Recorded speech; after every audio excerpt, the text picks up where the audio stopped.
Assalamualaikum warahmatullahi wabarakatuh ក៏ដូចជាសូមគោរពជំរាបសួរពុកម៉ែបងប្អូនទាំងអស់គ្នានាងខ្ញុំលីណាឥឡូវនេះនាងខ្ញុំកំពុងស្ថិតនៅក្នុងខេត្តបន្ទាយមានជ័យដែលត្រូវនឹងថ្ងៃទី2ខែមិថុនាឆ្នាំ2026ផងដែរដែលនៅក្នុងដំណើរអមអៃដាមបណ្ឌិតអូស្មានហាសានទេសរដ្ឋមន្ត្រីទទួលបេសកកម្មពិសេសជាមួយនឹងការនាំយកនៅអំណោយសប្បុរសជន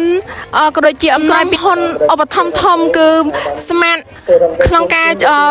ចែកនៅអំណោយផ្សេងៗជូនទៅដល់បងប្អូនជួសភាសារបស់យើងដែលមាននៅក្នុងខេត្តបន្ទាយមានជ័យនេះពីចំនួន2ទីតាំងផងដែរតកតងជាមួយនឹងបញ្ហារបស់ជនភាសានៅទីនេះដែរគឺគាត់គិតថាមានលក្ខណៈក្រាន់បើជាងសក់ទុករបស់គាត់ក្រាន់បើជាងពេលដែលគាត់នៅក្នុងតង់ដែលគាត់នៅកន្លែងមុនអញ្ចឹងយើងស្ដែងឃើញថាទោះបីជាបញ្ហានឹងក៏ដោយក៏គាត់នៅតែមានផលវិបាក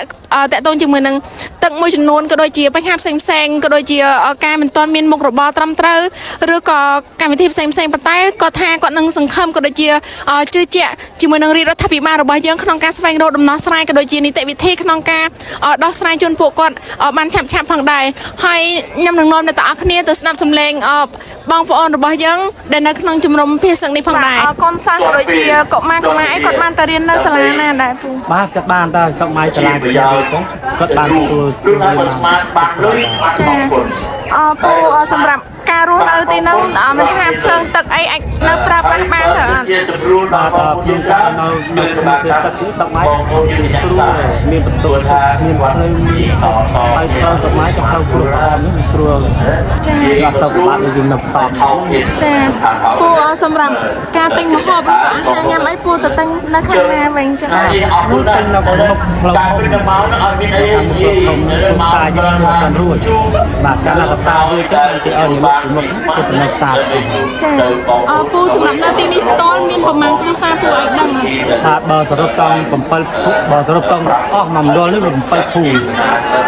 ទាំងអស់វាចូល3000ខ្នង3000គ្រួសារចា3000គ្រួសារណាពូក៏គ្រាន់បើជាងយើងនៅក្នុងភូមិកដោចាគ្រាន់បើឆ្ងាយកូនចាយ៉ានឹងលក់កន្លងឆឹងលក់អីចែកជៀនអីហ្នឹងកូនដែលយើងដោះស្រាយជីវភាពរាល់ថ្ងៃអញ្ចឹងបាទយ៉ាពូមកនៅជំនុំភាសាហ្នឹងប្រហែលខែហ៎ពូ3ខែខែ7ខែ3គេបាទទៀតថ្មីក៏ស្រីថ្មីនៅក្រោមការក្រោយពីសង្គ្រាមនៅតំពាំងថ្មនៅគុកកឋិននៅគ្រប់កន្លែងចាអញ្ចឹងពួកខ្ញុំរត់ច្រើនកន្លែងណាព្រោះណារត់អស់គ្មានសល់អីទេតែមកដល់ទីនេះក៏មានការគេចែកខោអាវអញ្ចឹងទៅបានស្លៀកបានពាក់ឯការរស់នៅដូចជាបានកហូបតែលុយកាក់មិនមានចាយទេអញ្ចឹងណាកូនយើងអត់មានធនអត់មានកន្លែងរស់ស៊ីអត់មានកន្លែងធ្វើការអញ្ចឹងនៅដេកលើអញ្ចឹងកូនលំបាកដែរមានទាំងកហូបចឹងកូនចៅក្រុមងារចៅទៅរៀនពេលព្រឹកអីក៏គ្មានលុយឲ្យចៅទៅរៀនអញ្ចឹងលំបាកចឹងអត់អីរហូបអញ្ចឹងកូនចារឿងថាមកនៅទីនេះបានសុខស្រួលមែនអីទេចាតែសូមជំរាបដល់ប្រជាជនដែលយើងឃើញហើយថាគេធ្វើបាបយើងអញ្ចឹងយើងត្រូវតែពាក្យវិការរឿងកំប្រើរបស់ថៃចាកំប្រើរបស់ថៃគឺយើងជឿឲ្យផុតដើម្បីយើងមកប្រើប្រាស់នៅរបស់យើងនៅស្រុកខ្មែរដើម្បីឲ្យយើងបានជឿនលឿនទៅមុខទៀតយើងកិច្ចការទាំងអស់គ្នាចាព្រោះយើងលំបាកណាស់ដែលគេធ្វើបាបយើងមកមិនស្រួលទេយើងត្រូវតែធ្វើឲ្យបានយើងរួមគ្នាធ្វើឲ្យបានកិច្ចការនោះចាបាទសម្រាប់អីផ្ទាល់វាមិនជាពិបាកអីណាទេវាល្អជាងយើងនៅនឹងតង់ឆ្ងាយកាលយើងនៅតង់វាពិបាកវាក្តៅហើយយើងរងវាមានបន្ទប់ទឹកអីក៏អនាម័យអញ្ចឹងណាតែព្រោះយើងនៅរងថ្ងៃនេះយើងមានផ្ទះដាច់ដោយឡែកយើងមានបន្ទប់ទឹកដល់ខ្លួនឯងអញ្ចឹងហើយវាមិនជាពិបាកអីទេវារឿងក្តៅរឿងខ្យល់រឿងភ្លៀងវាជារឿងធម្មជាតិមែនទេអានឹងជើងក៏អាចប្រកែកបានទេតែកន្លែងនេះថ្មីចាភាសាកន្លែងហ្នឹងថ្មីដែលយើងព្យាយាមទៅដាំដុះអីចឹងទៅណាយើងតែទៅនឹងទឹកភ្លើងអីនឹងមានគ្រប់គ្រាន់ទេចាវាពិបាកទឹកម្ដងម្កាលដែររឿងភ្លើងក៏វាអីដែរពេលខ្យល់ពេលអីចឹងគេត្រូវតែផ្ដាច់សិនចឹងហើយភ្លើងតែបើសម្រាប់អីអត់ជាបញ្ហាទេ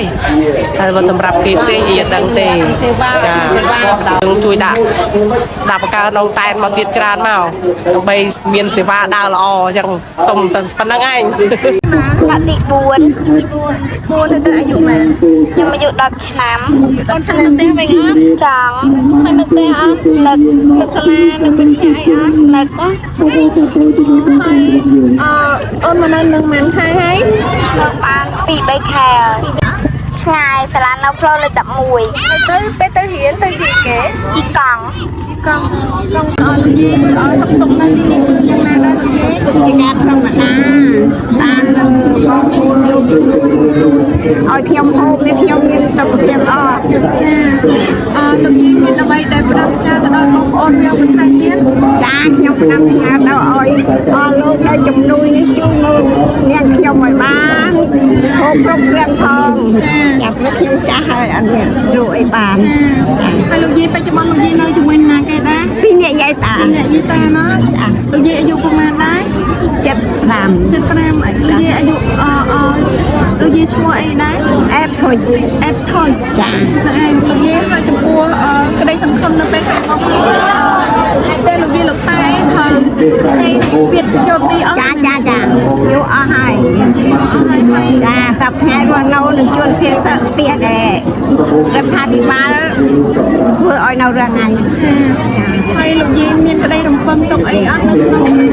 ពេលខាងមុខ មិនហ៊ានសន្និដ្ឋានទេព្រោះនៅលើរដ្ឋាភិបាលជាអ្នកដោះស្រាយយាយអត់មានដឹងទេកូន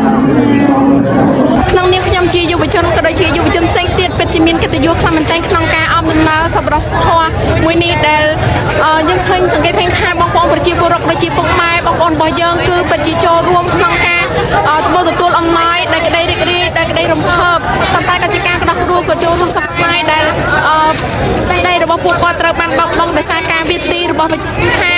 ពុកម៉ែបងប្អូនក៏ដូចជាសប្បុរសជនទាំងអស់មិនថាទាំងក្នុងនិងក្រៅប្រទេសលើតែបន្តចូលរួមផ្ដល់ជាអំណោយមិនថាតិចមិនថាធំក្តីដោយសារតែពួកគាត់ពិតជាមានចិត្តសប្បាយរីករាយនិង